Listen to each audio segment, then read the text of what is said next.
Some of y'all never been down south too much. I'm gonna tell you a little story so you'll understand what I'm talking about.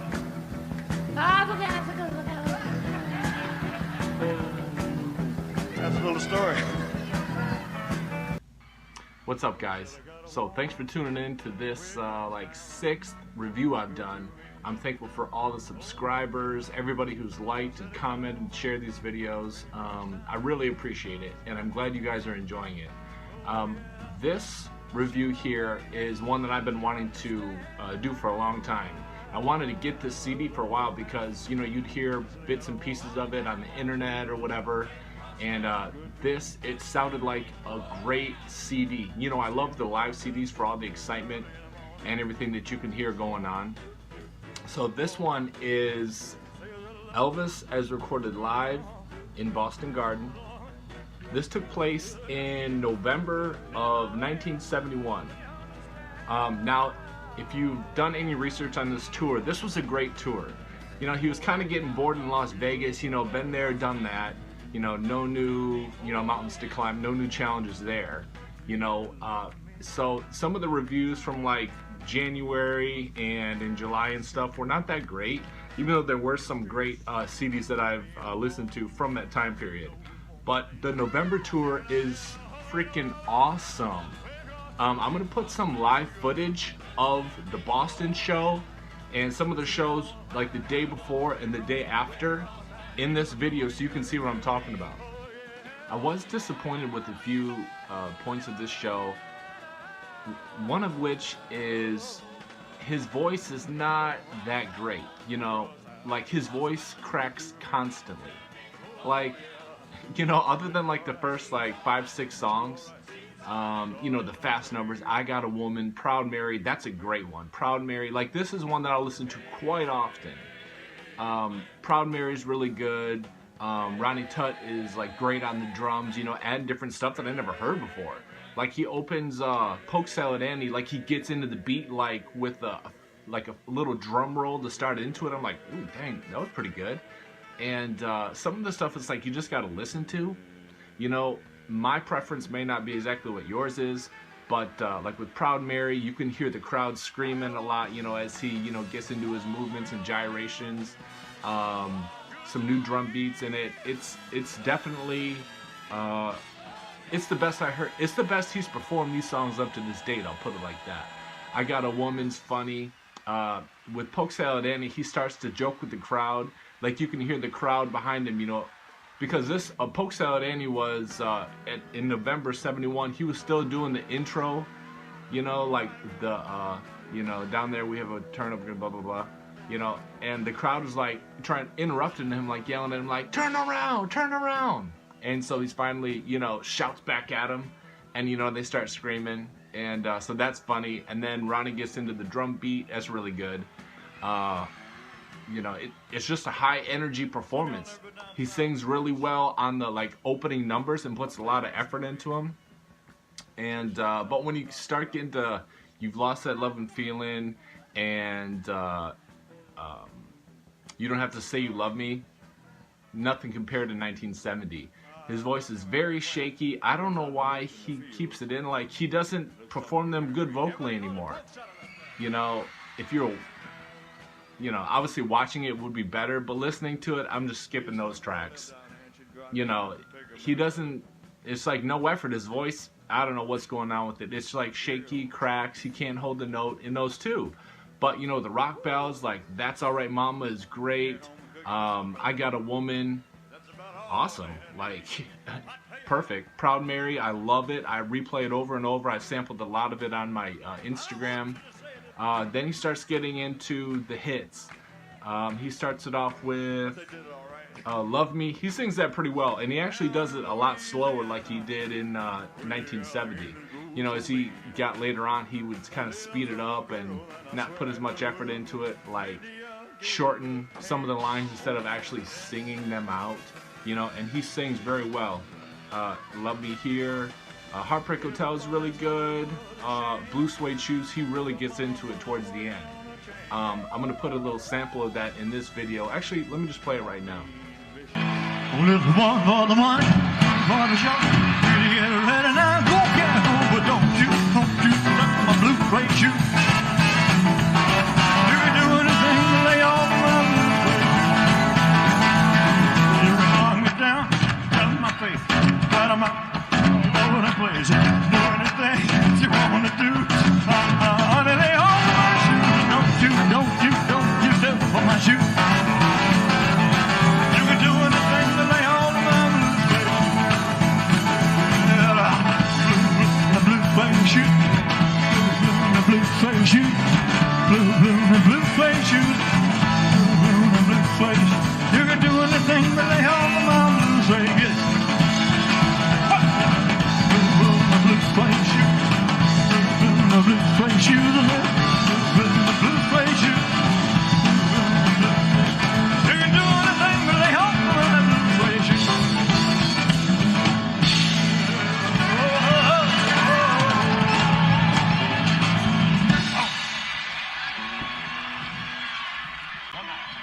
Hound Dog is next, and he starts it off slow like we're used to in the Madison Square Garden. It doesn't compare to Madison Square Garden versions. He just hadn't got it down yet, you know, because he was getting bored with that type of song, and so he tried to slow it down, and this version is kind of like a throwaway for me.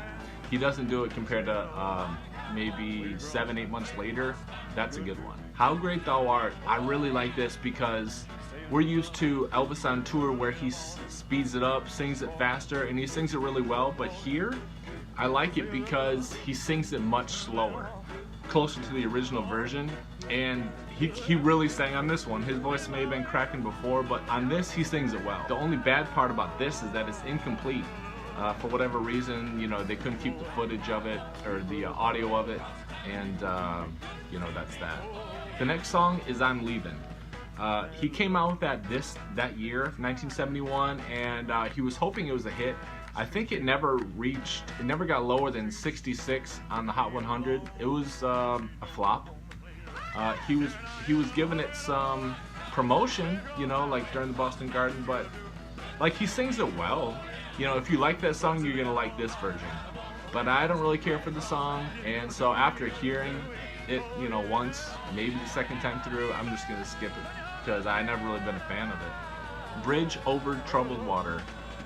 This is a good one here, and it's even better live. Now, I was able to find some footage of this, and I'm gonna play that for you. It's so awesome. Like, you can't just talk about it. Like, I'm gonna let you guys see it. If you actually just listen to it, it's like, okay, that's a good one, but the footage of it is awesome. Now, I have the footage of it like from the next day, which is gonna be the same. It's the same audio, just synced to this new footage, but he does it the next day, so it's pretty much the same thing. Like I said, he was on fire during you know, this little mini tour that he did in November, and here's something from the next day. Sing along, sir. Sing along by. Your time has come, oh Lord, to shine. All your dreams are on their way. See how they shine. Oh, if you need.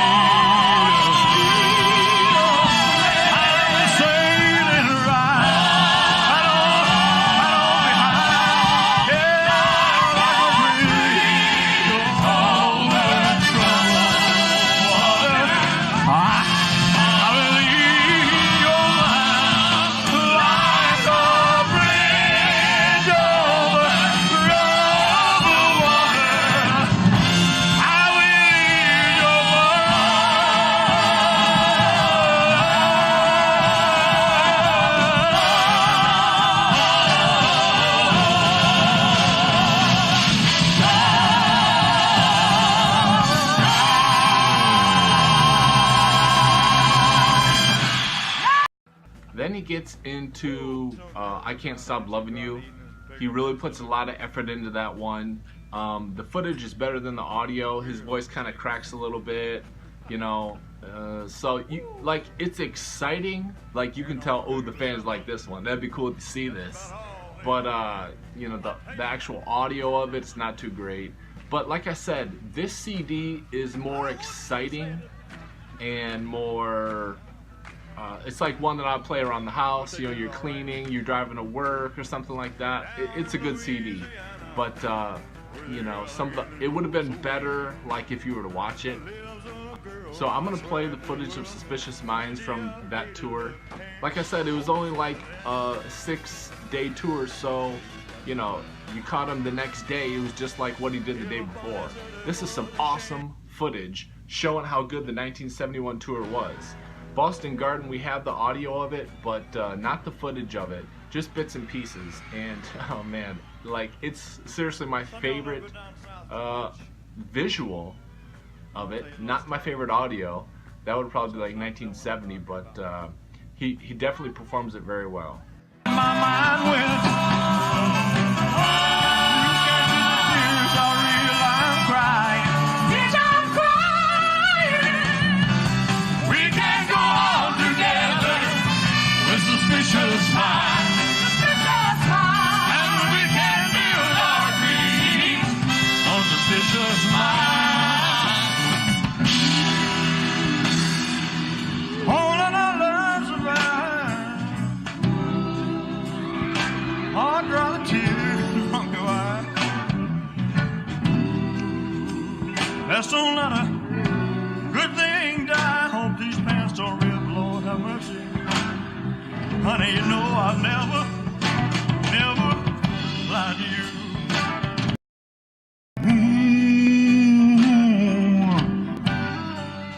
Yeah, we're caught in a trap. I can't walk out because I love you too much, baby. Why can't you see what you're doing to me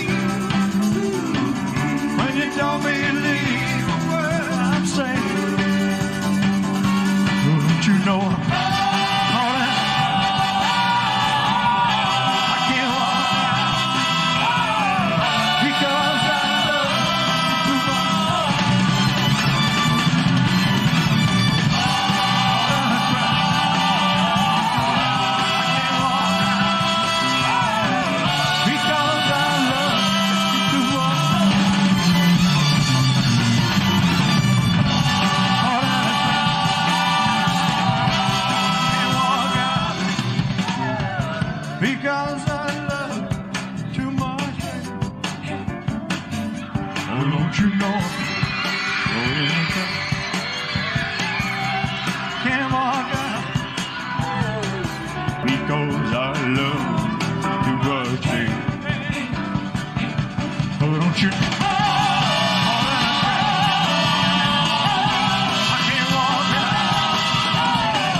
So that's my review of this one. I give this one a 4 out of 5.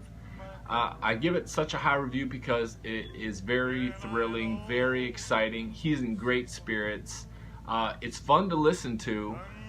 If you're one of the fans that really prefer, you know, the singing part of it, not for you. But if you're looking to have a good time and really enjoy listening to like a CD, like, this is a great one. He's into it. He's in a good mood. The fans love it. The band is great. I would definitely recommend this. I'm going to be listening to it a lot, and the rock songs are fantastic. The ballads, not so much, but as you can see from Bridge Over Troubled Water, like Elvis was a charismatic performer, and that, along with the audio, make this a great FTD. So I hope you enjoyed this, and look forward to more reviews in the future.